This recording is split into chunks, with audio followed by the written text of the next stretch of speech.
we can, get that number down to a much smaller number. We're going to break away from the news conference we've been listening to with ERCOT, the agency that distributes energy throughout the state to the grid. We want to get in now with the city of Austin, who's holding a news conference to update Austin Energy customers and people in the Austin area about the situation here locally. I know the last few days have been really difficult for a lot of people in Austin and Travis County. Like many of you, I've been without power at my home for going on 2 days now. I think it's about 38 hours if my math is correct.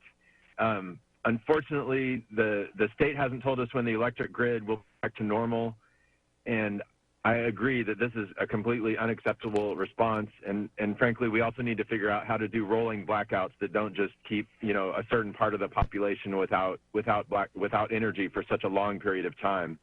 But for now, we need to do what we can to deal with the problem that we have going on. So first and foremost, if you can, stay at home. Don't travel on roads, especially at night. The roads get really, really icy, especially as the sun goes down. If it's unsafe for you to stay where you are at your home, travel to your destination really slowly. Just do it with extreme caution. As I drove up to the EOC earlier today, I think I drove about 10 or 15 miles an hour the whole way. It's very dangerous out there, and it's getting more icy as the sun goes down. If you are also out trying to get supplies, or if you're trying to get a hotel room maybe, please keep an eye out for price gouging. And to help prevent price gouging, I'm announcing now that I'm actually signing an order this afternoon that prevents anyone from selling certain goods or services for more than their regular retail price, including hotel rooms. And if you happen to see evidence of price gouging going on in Austin or Travis County, or anywhere in Texas, I would encourage you to document it and then report it immediately to the Office of the Attorney General. This order also says that local businesses like office towers or sports facilities need to turn off their exterior lights and quit using electricity if those lights or functions aren't related to essential services. But overall, just know, it's been very hard these last few days. I completely understand that. But we're going to get through this together, and, do what you can, stay safe, stay warm, and we'll get through this together. I'm going to pass it now over to Mayor Adler. Thank you very much.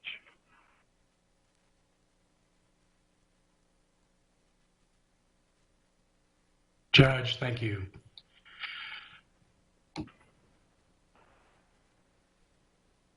We want to thank our community for everything that the community is doing to deal with this challenge, everything you've been doing to help one another. We know this is a critical weather event that's impacted all of us in different ways in one way or another.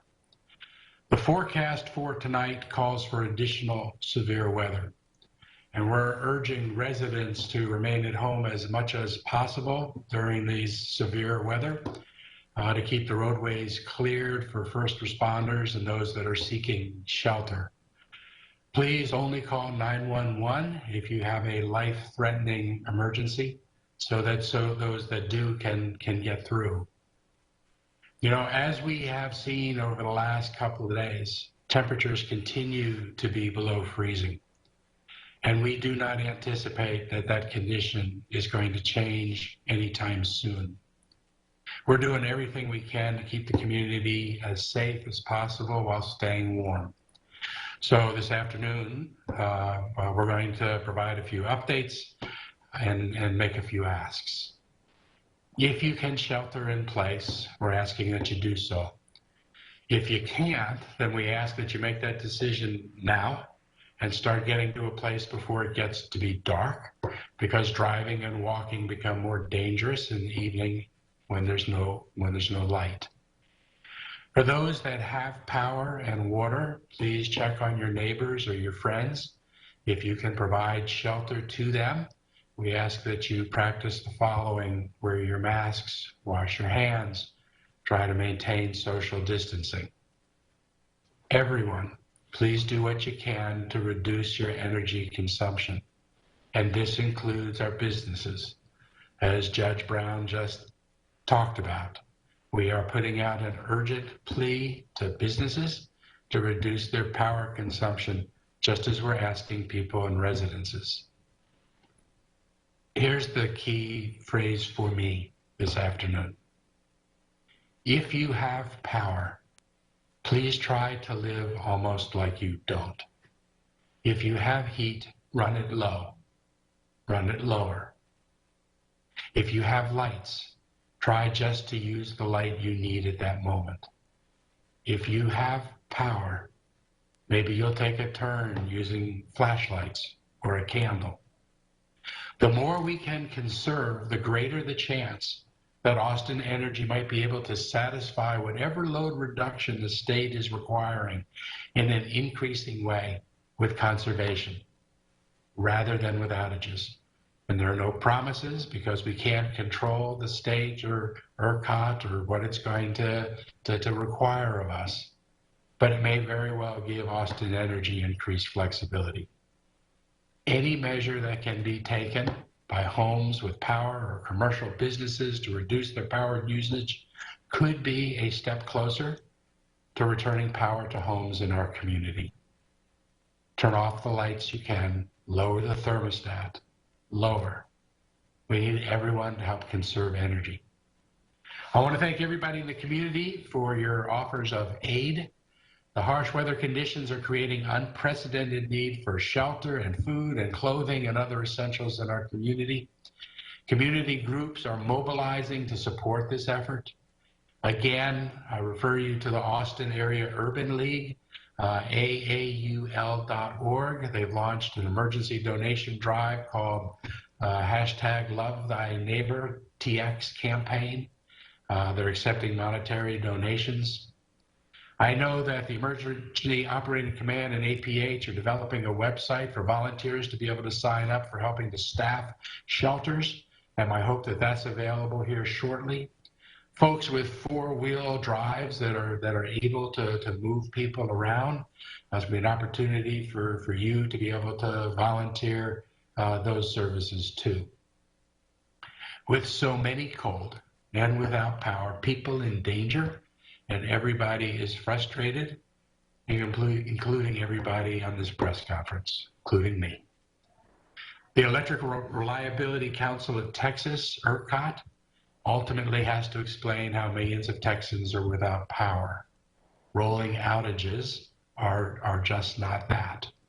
There's got to be systemic changes. This condition is happening every 10 years, and we've got to come up with a better plan. But for now, let's focus on the immediate emergency and challenge in front of us. I heard rumors this afternoon questioning whether or not we would, the situation at this point was endangering our water supply, whether we'd be facing a water boil. I checked with Austin Energy. They said that's not the case. That's happening elsewhere in Texas, but not here. And now I want to turn it over to Jackie Sargent, the Austin Energy General Manager. Thank you, Mayor Adler. Good afternoon. As the General Manager for Austin Energy, I want to speak to our customers. We hear you.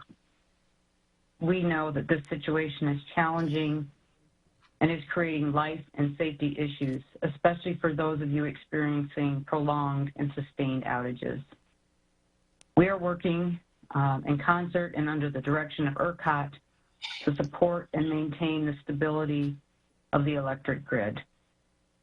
If the electric grid becomes compromised, the issue will become even more dire. So until this weather event clears and more generating units across the state are able to come online, there will not be enough capacity to meet all energy customer demand.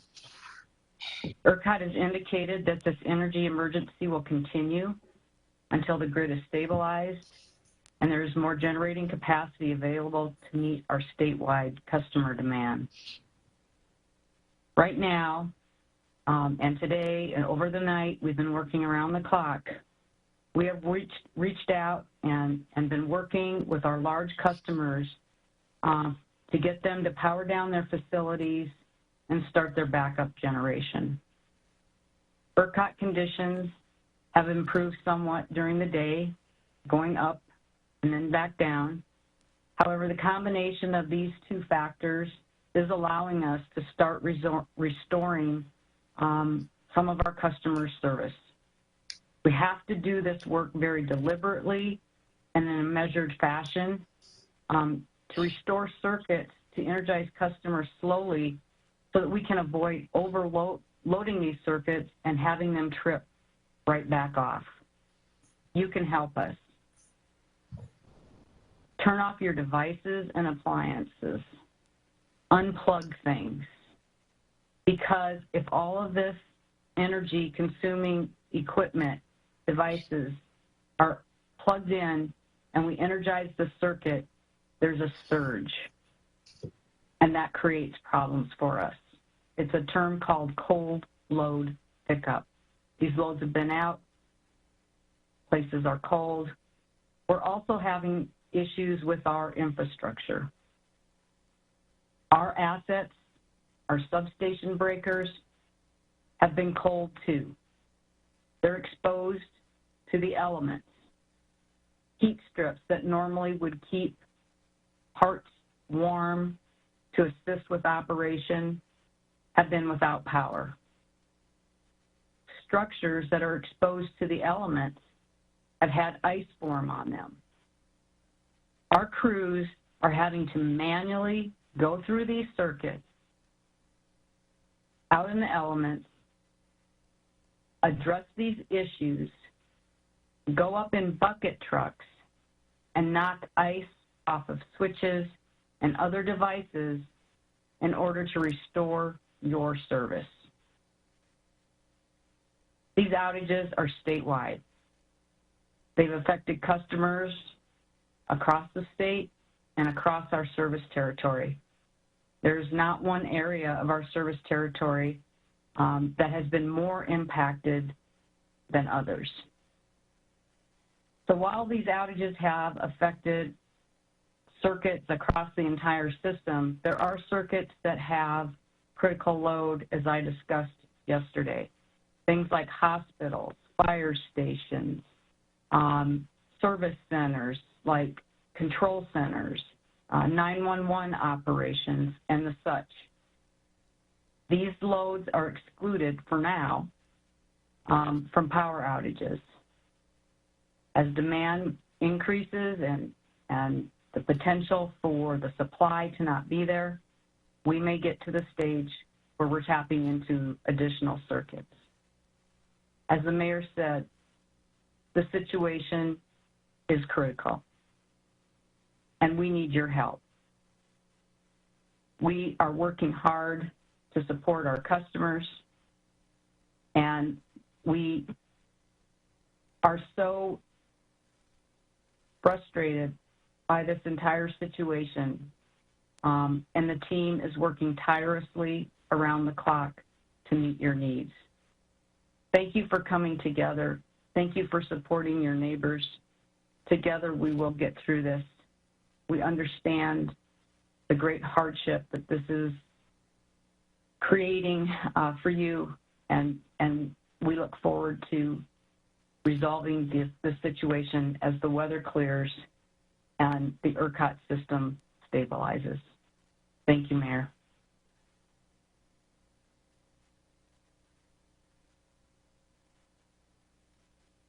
And now City Manager Spencer CRONK. Thank you, and I know that it seems like every time we're in front of you, we talk about how unprecedented a situation is. But yet, this again is another unprecedented situation, and I am once again confident that we will get through this if we do it together. But we want to be clear with you, this situation could last longer than today and tonight, and it is critical to prepare and make decisions now. Now, I've lived most of my life in the north and have seen plenty of snow and ice storms, but this is different. Not only because this is so unusual for us here in Texas, but from the additional impacts from our energy resources and the ongoing pandemic. I'm sorry that this is happening. Our Austin community is strong and resilient, and I know we will get through this, but right now we need to focus and work together to protect our most vulnerable. I'm going to take time now to provide a list of resources and safety tips as we all continue managing through this event. First, the City of Austin, along with other agencies, have opened up additional shelters. Palmer Event Center remains our primary warning center.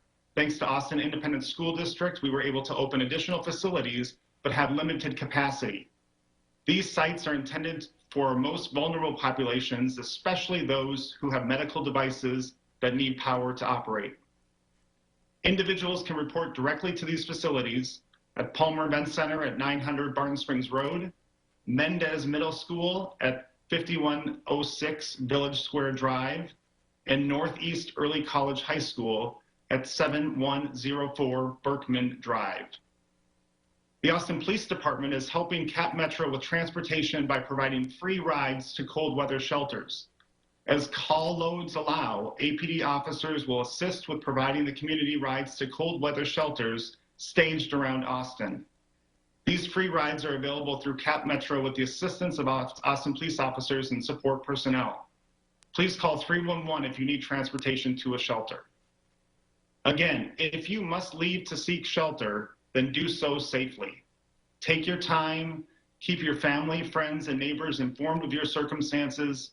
To make sure that you arrive safely, be sure to dress in layers, bring extra blankets, phone chargers, water, and snacks. But if you choose to stay at home and do not have power, keep these things in mind.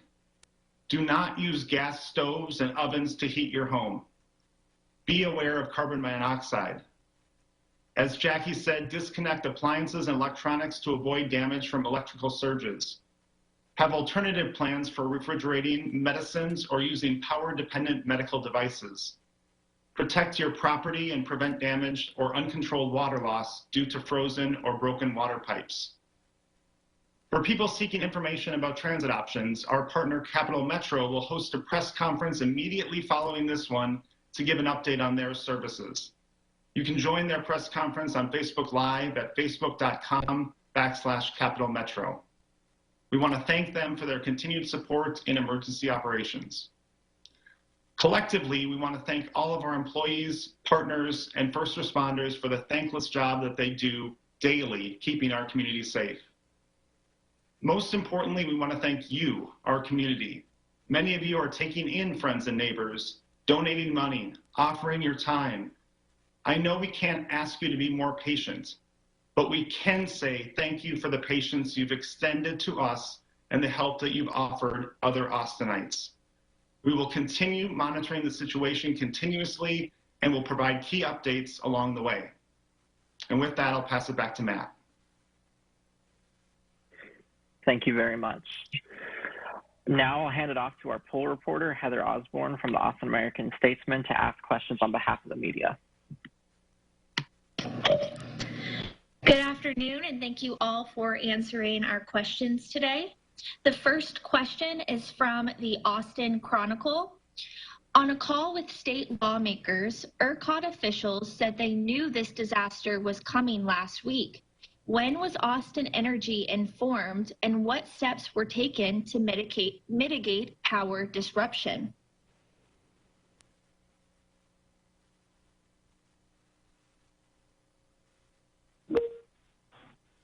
Austin Energy was monitoring this weather event from the start and throughout. Last week, we started with outages in areas of our service territory that were the result of storms that occurred, delivering freezing rain and ice that covered vegetation and our lines, our equipment, and brought that vegetation down and made contact, or it broke poles and wires. And we were focused on getting our customers restored. At the same time, looking at this weather event, and as ERCOT was sharing information, we were preparing as well.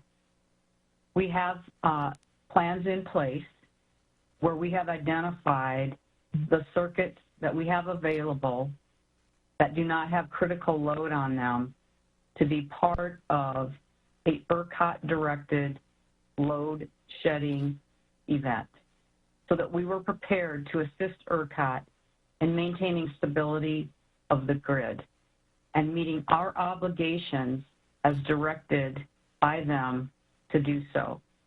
In addition to that, we have power generating facilities. This fall, in our maintenance, we went through and we weatherized and we checked the equipment and the measures that we have taken, such as wrapping lines with heat tracing and those circuits, to make sure that they were all available and would be ready in a storm event. This event is unprecedented for Texas. In the past, when we had an issue in 2011, it blew through. Did not cover the entire ERCOT footprint. This storm has come in. The sustained low temperatures have been ongoing, and the forecast is for additional weather to move through. We have done and taken the steps necessary to make sure that we can follow the instructions of ERCOT, make sure that we're supporting the stability of the grid, because as I mentioned earlier, if the grid were to collapse, if the demand would continue to go up, the generating capacity or supply continue to come down, there would be a point when the whole system would go black. That would take not just days to restore power, but weeks and even longer for some customers throughout the ERCOT footprint. That's what we work together with ERCOT to prevent. So we did take steps. We have been managing our system. There are certain things like weather that are out of our control, and our teams have worked tirelessly. Our crews have been there. Our people in our control centers, our people at our power plants, our call handling people have all been working together around the clock to try to do everything we can to restore power to our customers.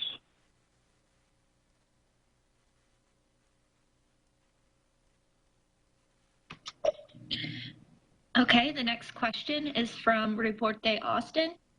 Do the warming centers provide basic items for families like food, water, baby food, diapers, etc.? Do they have Spanish-speaking translators? I'll start out, and then maybe Spencer could follow up. So the Mayor Adler and I last night went to Palmer Event Center to see the operation there. And to answer your question, yes, in general, you walk in, you're greeted by people that check you in. There are Spanish speakers there as well that can help check you in. There is a large area of cots, and then there's a sort of secondary area where people with families or small children can be in kind of a slightly separated, more quiet area. And then there is food as well. And there, from what it looked like last night when we went to see it, there was sufficient food for people to be in the shelter for the next few days. As far as your specific question about baby supplies, I do not know the answer to that, and maybe see if the mayor or Spencer would know the answer to that one. I think the short answer is we can provide the cots, the food, the water, the power, the basic necessities. We can make sure that those are available for everyone.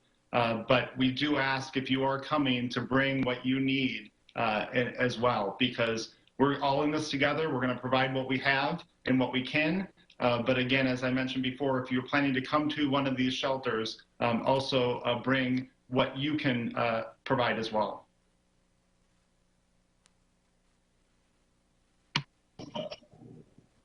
The next question is from the Austin American-Statesman. Austin Energy is reaching out to customers who are medically vulnerable. How many of them has Austin Energy failed to make contact with? Our customers who fall into that category of medically vulnerable register with us.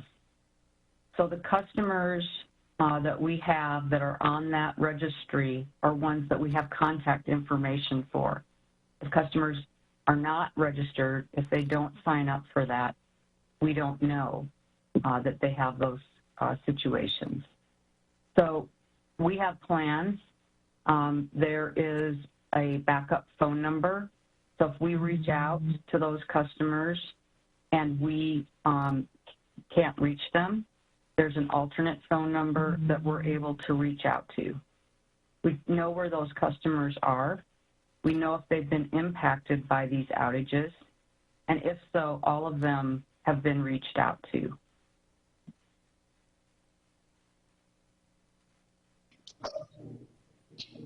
The next question is from KXAN News. How do homeowners know if their power is out due to rolling outages or due to down power lines and other infrastructure problems?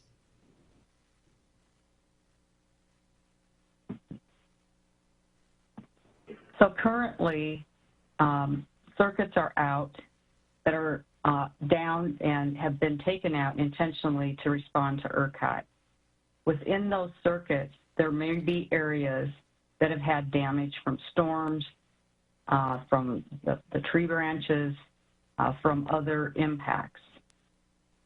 So if the circuits are de-energized and no current's flowing, we don't know if there is damage on the circuit. So as we try to energize those circuits, they may trip back out, and that's why we have people in the field to patrol them. If that's the case, the crews are ready and in standby mode to take care of those issues as quickly as possible to restore power. There is not a way to tell for sure if circuits are impacted by both of these events, and it becomes part of the restoration process that we do.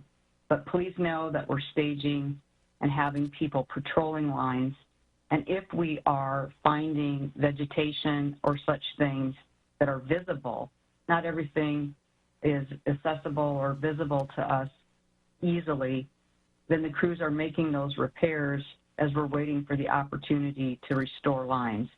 So we're not sitting there just waiting for the ability to turn those circuits back on. We're working together and jointly so that when we can turn the circuits back on, we can remove those instances.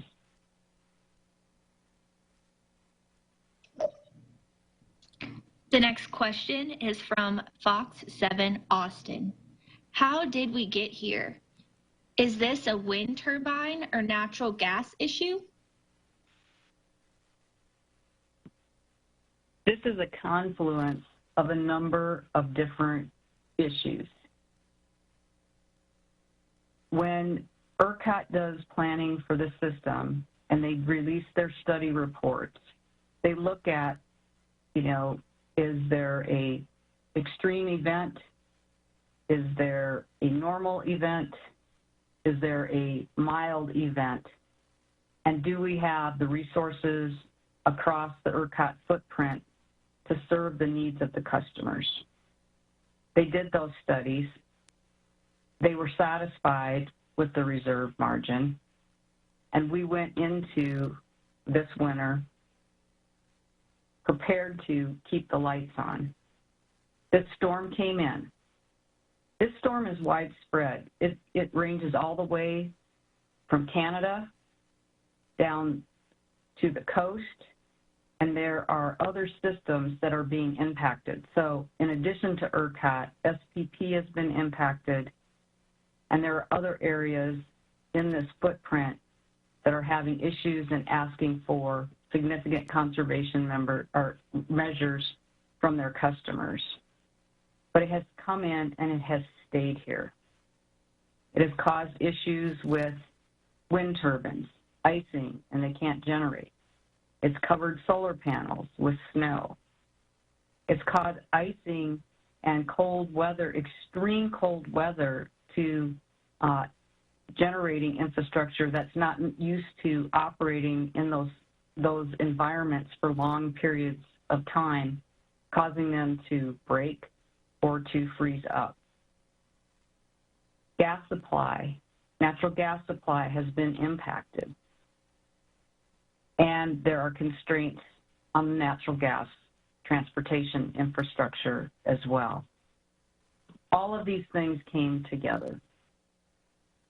All of these things came together, and customers were calling for more and more energy supply to heat their homes, to work from home, for businesses and such, which raised the demand higher than what was anticipated, higher than what ERCOT's planning had indicated in their studies that they had done in preparation for the winter. So when the generation was no longer able to generate, when the constraints on the generation curtailed it, and the load started to go up, there's a band that has to be maintained, because if the load becomes more than the generation, the system will collapse. And that's how we got to this situation. The generating capacity came down, the load requirement or demand from customers went up, and we're trying to maintain this margin to not cross that line and go into a total system blackout.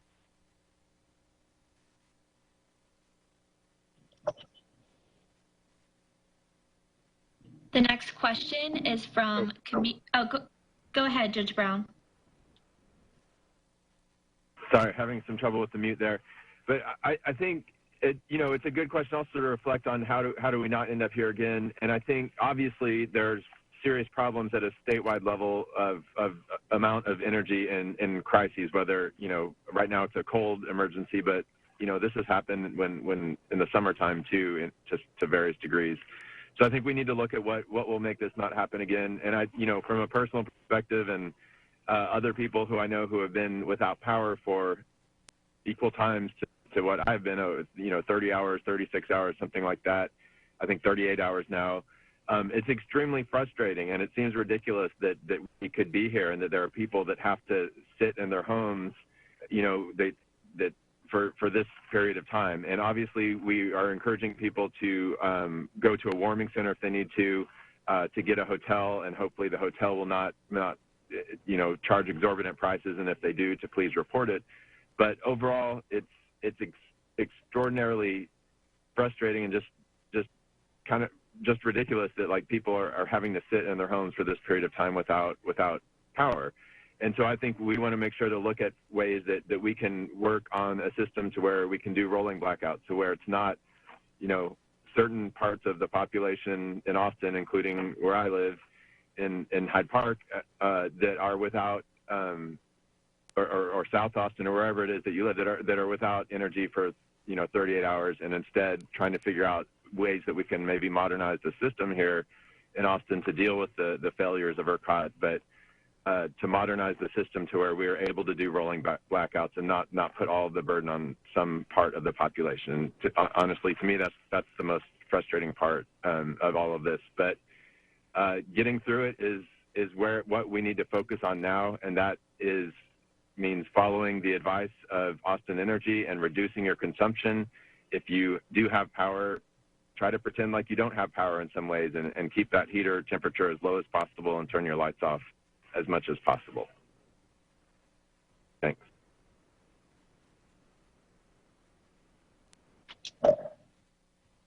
Okay, the next question is from Community Impact Newspaper.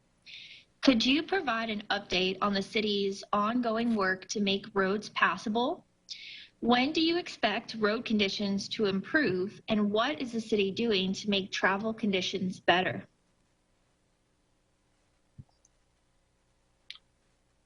Well, I'll start, and certainly this is a collaboration with many of our partners, but we are having our crews work nonstop from our Transportation and Public Works Department to put down sand and make sure that they are getting rid of as much as we can during the day when the snow has melted the most.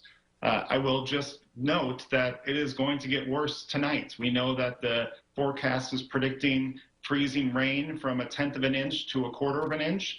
And so even the work that we've done to date and prepping for this event tonight it will be very slick in the morning. And so we can't urge enough for people to not leave home unless they need to or it's absolutely necessary. It's really critical that you stay off the roads because it will be so slick tomorrow. But with our transportation, public works, and our partners at TxDOT, we are all doing everything we can to make sure our roads are safe and passable going forward.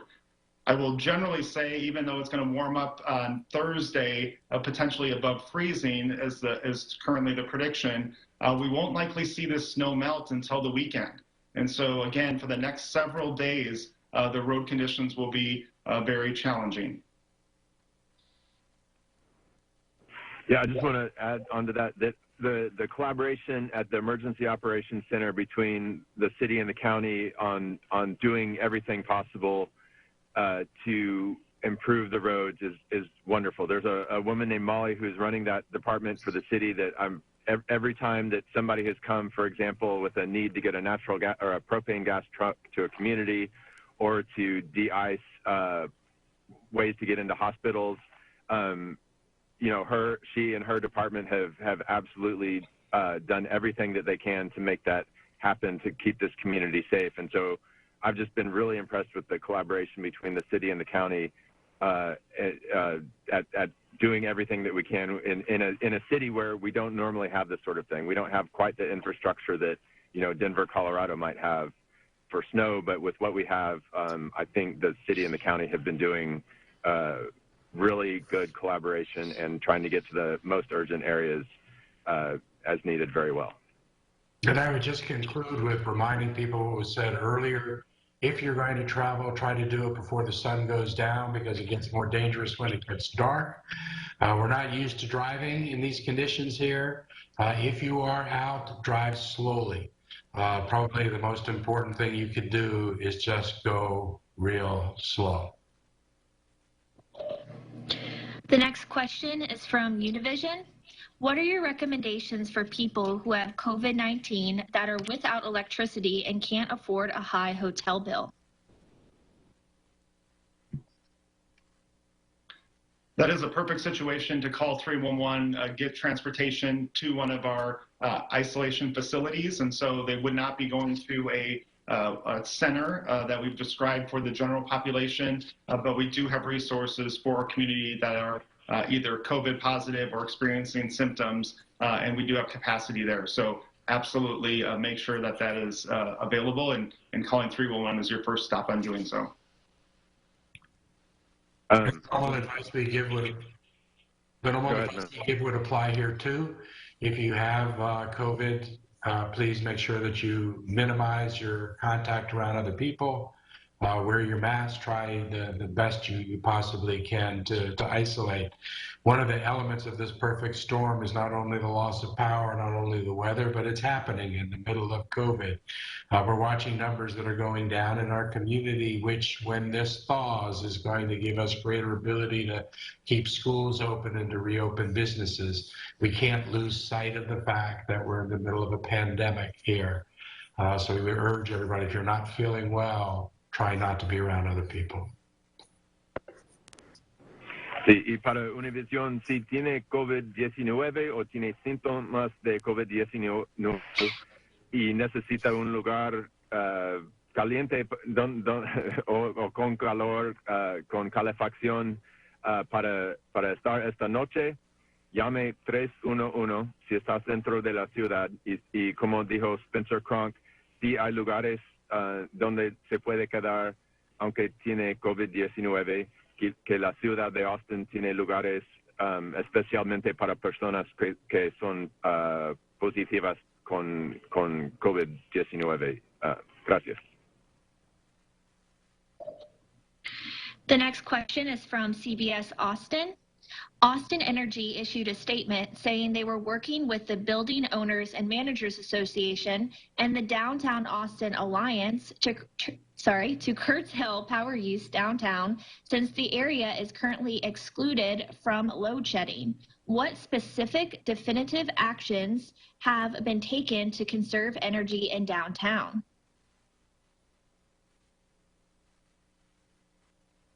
So reaching out to our partners downtown. They are looking at reducing their consumption by turning off lights, by using only that electricity that is necessary for their operations.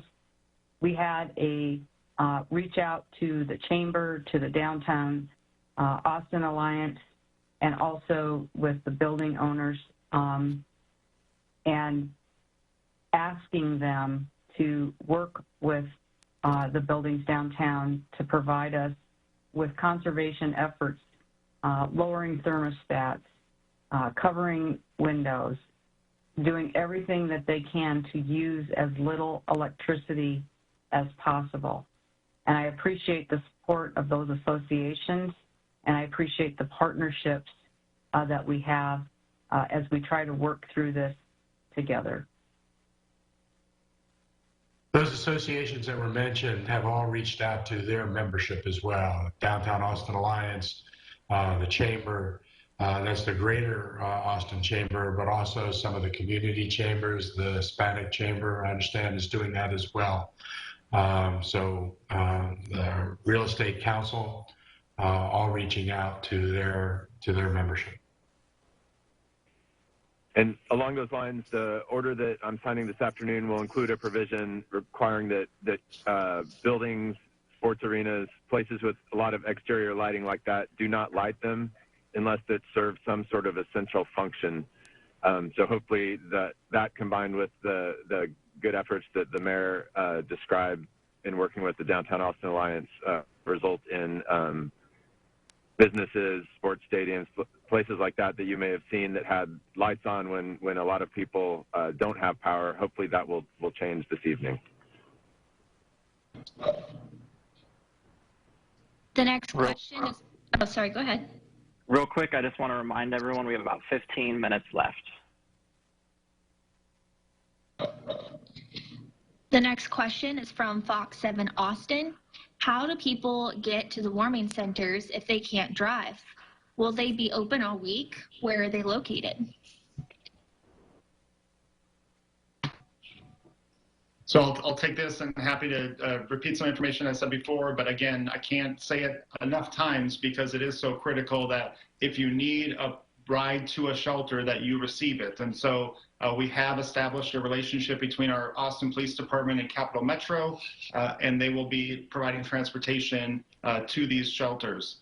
Call 311, they'll take down your information, make sure that they have what your needs are in that.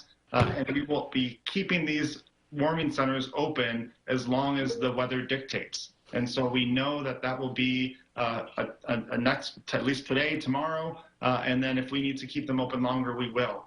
So we will make sure that our community is staying warm, staying safe, and we will provide rides if you need them. I'll just repeat the ones that are available with capacity right now that we're directing people to: the Palmer Events Center at 900 Barton Springs Road, the Mendez Middle School at 5106 Village Square Drive, and Northeast Early College High School at 7104 Berkman Drive. There may be others in your community. I've seen incredible examples of neighborhood associations, groups, faith-based communities coming together to offer services or places of respite for their neighbors. And so they may be other opportunities and options that you could explore if your neighborhood is also pursuing that. So this is certainly not an exhaustive list. I've heard of countless ways in which people are helping out each other. And so I just mentioned that we continue to open other centers if we have available resources. And when they become available, we will make sure that the public is aware. Spencer, to that end, one organization that is giving rides is the Austin Disaster Relief Network. Austin Disaster Relief Network, that I also appreciate, is helping to volunteer at some of the shelters. When Judge Brown and I were at Palmer last night, they were also there. But their phone number is 512-825-8211. Thanks, Mayor. The next question is from KView. Can you please discuss water? We are hearing that there are plans to disrupt services because of a concern of ruptured pipes. I can start and then I'll ask Jackie if she has to add anything, but there are no current plans to disrupt service. We are holding steady. Our system is strained, but we are able to keep up and make sure that the resources are needed where they get where they need to go. So we will continue to monitor the situation carefully. If anything changes, we will inform the public as soon as possible, but we are able to continue to provide the services to our community. We mentioned some tips to ensure that you are not experiencing a water freeze issue within your home. And so Austin Water has been pushing that information out, but whether you're having a slow drip on outdoor faucets or just making sure that you're running them in frequent batches, but we have not seen any reports of system water main breaks at this time. But again, we'll keep this community informed if that changes. We're on our last. To that, Spencer. This is Jackie Sargent. The water treatment facilities and water plants are part of the critical loads that are on the circuits that we keep energized, because we know that water is critical and that our residents need to have access to that. So we work in concert with Austin Water to ensure that we can keep their facilities energized so that they can provide you with clean water.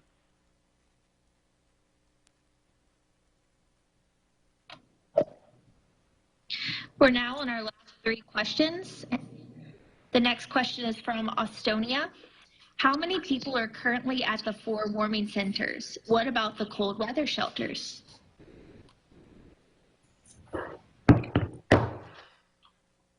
I don't have a current census of that. We can get back to you after this call to make sure that you have the current information.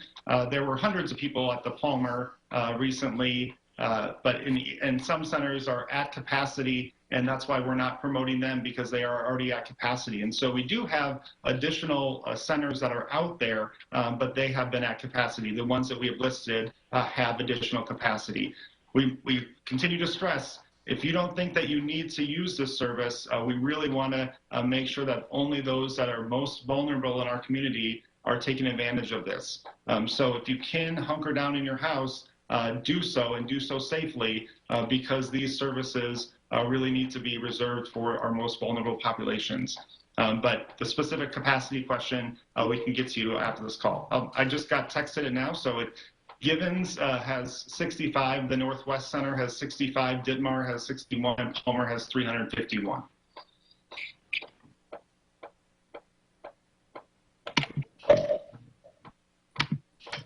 Okay, the next question is from KUT.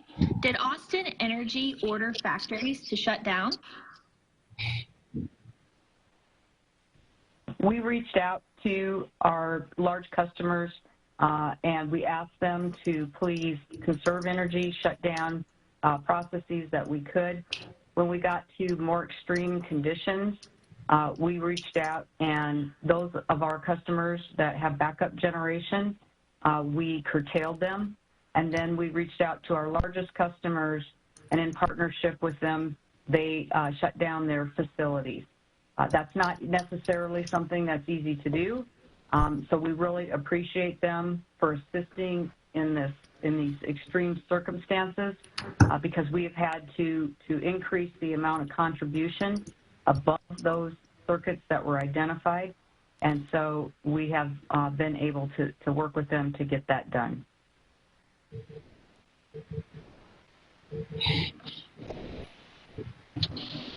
The last question is from the Daily Texan. A clarification on Ms. Sargent's comments saying Austin may tap into additional circuits, but is now, in quotes, for now, but is not, I'm sorry, for now. Do you mean these critical load areas like hospitals, fire stations, etc., will be tapped into if the situation worsens? Only as an absolute last resort. I cannot guarantee that we will not get to that stage. I am, hoping that won't happen, but I don't want to create a false sense of security, because there is the potential that the entire grid will go down. And if that were to occur, we would not be able to keep those circuits energized. The ERCOT operator would shut down the system. And I believe I was speaking more to the facilities that we have on the downtown network. And because of the complexity of that system, being able to sectionalize and shut off individual loads or circuits, it becomes very challenging.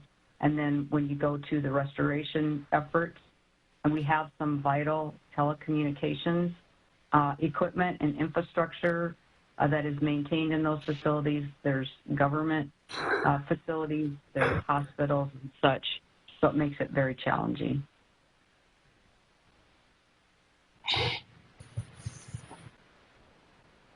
Thank you very much, Heather. Thank you everyone else for joining today. This concludes our press conference. As a reminder for everyone, please stay weather aware and emergency prepared by continuing to follow the city and county for updates on our social media channels. Also, immediately following this, our partner, Capital Metro, will be hosting a press conference to give updates on their services. Again, if you need access to emergency transportation to one of the cold weather shelters, please call 311 to get more information on how to do this. You can view Capital Metro's press conference on Facebook Live at facebook.com/capital, CAPITAL Metro. Thank you very much, everyone. Thank you. Stay safe.